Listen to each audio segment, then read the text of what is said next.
So we have UFC Fight Night, Jamal Hill versus Khalil Rountree. Be aware that it's an early start at 2 p.m. in Baku, Azerbaijan. I'm going to go through the 6 fights on the main card. I'm going to give you my picks, my method of victories, and any other special bets that I think are worth playing. Now, kicking off the main card, we have Muhammad Naimov versus Bogdan Grad. I think that Naimov will take this away by decision. So one bet that does stick out is the over here. Not the 1.5 rounds as DraftKings has it, but probably 2.5 rounds. That's how I would bet that, over 2.5 or by decision. Naimov is a minus 258. So money line's not the greatest. Bogdan Grad likes to overthrow. That's the main reason why I'm leaning towards Naimov, because Naimov does have good clinch work. So I imagine after Bogdan Grad overthrows a few times, it's going to leave him exposed for a clinch, and Naimov has great trips within that clinch if his last fight is any indication. If you are leaning towards Bogdan Grad, I would go ahead and bet him by TKO, because I do not see him winning any other way. Next up, we have Nazim Sadikov versus Nicholas Mota. In a similar fashion, we have a heavy striker in Mota. He likes to throw bombs. He's coming in at plus 310, whereas Sadikov is at a minus 395, heavy favorite. This fight is also under 1.5 rounds. I really like the over in this, maybe even to decision, because I do have Nazim winning by decision. Sadikov, I've seen him fight live. He has some tight striking. His striking isn't super heavy, but he does have good striking. He's constantly pushing forward. Whereas Mota, again, like I said, has those heavy hands. He's going to be trying to throw bombs. I just don't see this being a finish, someone getting finished in this fight, unless Nazim maybe gets caught, or because even that last fight when Nazim got the TKO against Gabriel Bonfim, that's the fight I was attending. He wasn't looking that great up until the question mark kick. Gabriel was taking that round away. He was still pushing forward, but it wasn't quite what I would expect. He likes to push forward, but Borshev in his fight, got through that guard a few times, so that kind of worries me some. But for the most part, I do have Nazim by decision, because I do think that he will squeeze that out against Mota, who likes to throw some bombs. And I really like that Nazim is working with Aljo and Marab. His conditioning is going to be on point, and I think he does have that ambition. He definitely has that desire to become a championship fighter or contender. So I like Nazim there by decision. In the next fight, we have Tufik Musayev versus Muktabek Orabai. This is my fight of the night, actually. I'm taking Musayev as an underdog by TKO or KO. The reason why is because both these guys love to throw down. These guys never stop throwing. If you watch any of the other fights, if that's by any indication, which I would say it is, it's a close one. Tufik Musayev comes in at a plus 130, so it's really a pick'em. That's another reason why I see this more as a pick'em. So of course I'm going the underdog. The only downfall is we haven't seen Musayev in the UFC. This is his debut. We know Orabai is about it. Orabai is actually, he's a lawyer. He has drip. We just realized that from the pre-fight shenanigans that go on, of course. So it's hard to pick against Orabai. When someone has this kind of drip, he's a lawyer, it's hard, right? But I do think Musayev is gonna win this. I won't be surprised if he doesn't, but I do have him as beat by TKO. Really, the bet I like better here is the under 2.5 rounds, and that's at a minus 120. So I really do like the under in this fight.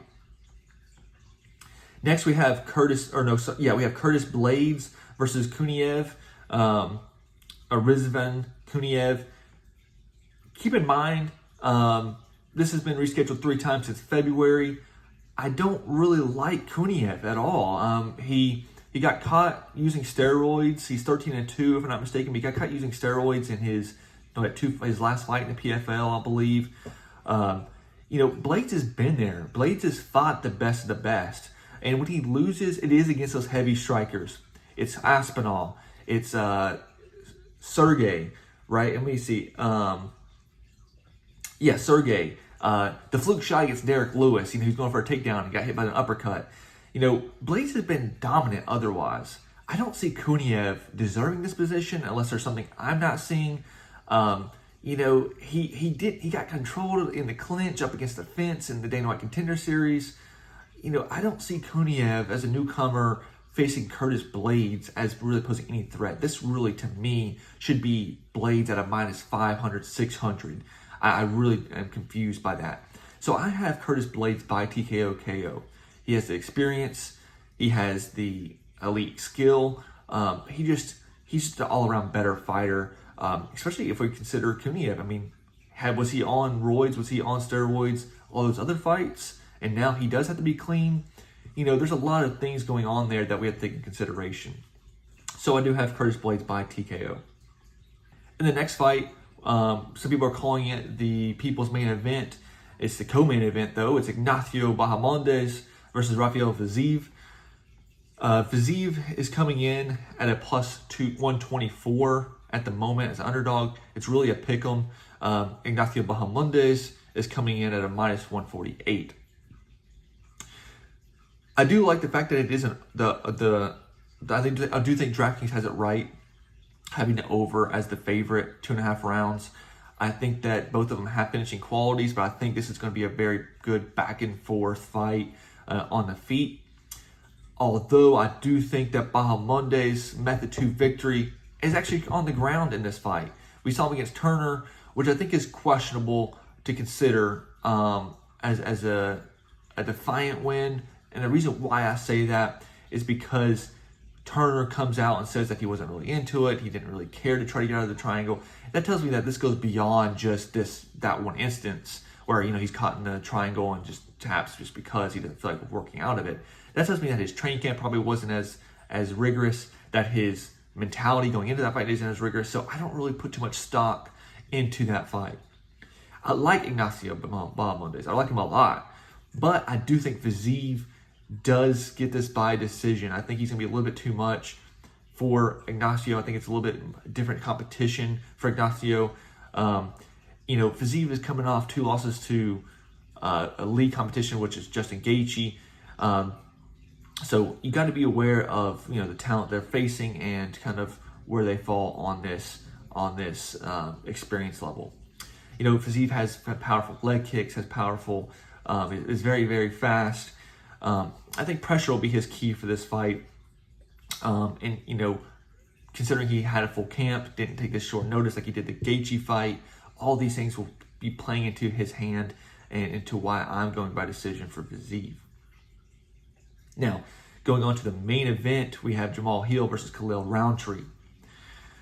Listen, I was on the Hill train, and I guess there wasn't really a train probably for Hill at this point, but I was on the Hill train on 300. I loved his striking. I loved his volume leading up to his fight against Pereira. Ever since his fight against Pereira, I've noticed my mistakes and really putting a lot of stock into those fights leading up to it.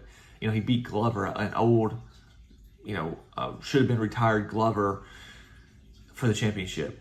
Everyone else, who else has he fought really leading up to that championship title shot that really stands out? There's not really many. His experience level is also, what's about 15, 16 fights.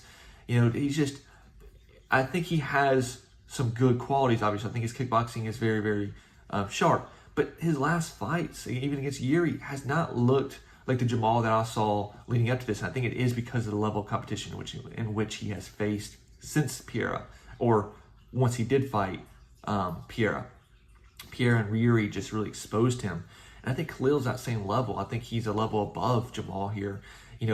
I like Khalil's leg kicks. I think he has some good heavy leg kicks. And I think Jamal's stance sometimes can be susceptible to those leg kicks. He's not checking. He usually tries to move out of the way of those leg kicks, at least in the Pereira fight. That's what he did. So I really like Khalil here. And it's a pick'em. They're both at minus 110. I like Khalil by knockout. I think his power is undeniable. I think he's willing to take those shots, but I think he will walk through that fire that Jamal throws at him and will chop that tree down and just eventually get inside and break Jamal down. So I like Khalil Rountree big here. I think he should be a larger favorite. I think he should be around a -250, not a -110. So yeah, I like the, I don't know about the over under here. I think under 4.5 is where I would go to be safe, but the under 3.5, of course, is already -230. So I probably wouldn't touch that. I would probably just go Khalil by KO if I want to do a special bet on this one. That's my picks for this upcoming event. Let me know what you think about the picks. Let me know what you think about any of my breakdowns, any other things I should have thought about. And yeah, I look forward to hearing from y'all, and I'll see y'all next time.